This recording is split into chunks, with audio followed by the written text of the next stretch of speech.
திருமயம் சட்டமன்ற தொகுதியில் வருகிற சட்டமன்ற தேர்தல் 2026இல் ஒவ்வொரு கட்சியிலும் அந்த தொகுதி மக்களிடையே எதிர்பார்க்கப்படும் வேட்பாளர்கள் யார், அவர்களின் பின்னணி என்ன என்பதை தற்போது பார்க்கலாம். அதிமுக தரப்பில் புதுக்கோட்டை தெற்கு மாவட்ட செயலாளர் வைரமுத்து வேட்பாளராக அறிவிக்கப்பட வாய்ப்பு இருப்பதாக அவரது ஆதரவாளர்கள் கூறுகின்றனர். இவர் முன்னாள் சட்டமன்ற உறுப்பினராகவும் முன்னாள் வீட்டு வசதி வாரிய தலைவராகவும் இருந்தவர்.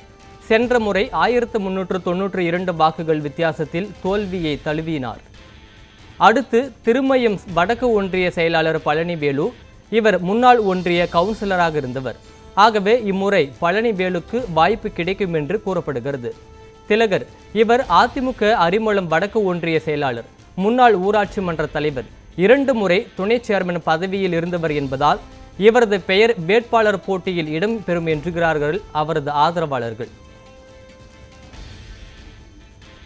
திமுகவில் எஸ். ரகுபதி 2 முறை திருமயம் தொகுதி சட்டமன்ற உறுப்பினராக இருந்தவர்.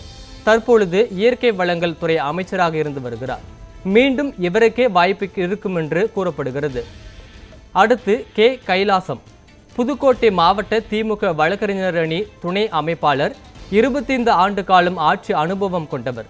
தன்னுடைய தொகுதியில் செய்த வேலைகளை சுட்டிக்காட்டி சீட் கிடைத்துவிடும் என்ற அடிப்படையில் சுறுசுறுப்பாக தொகுதி முழுவதும் வேலை செய்து வருகிறார்.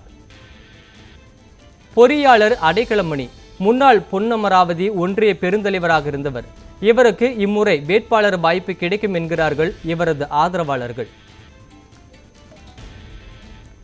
தாவேகவில் சிந்தாமணி என்ற சிந்துவுக்கு வாய்ப்பு கிடைக்கக்கூடும் என்கிறார்கள் இவரது ஆதரவாளர்கள்.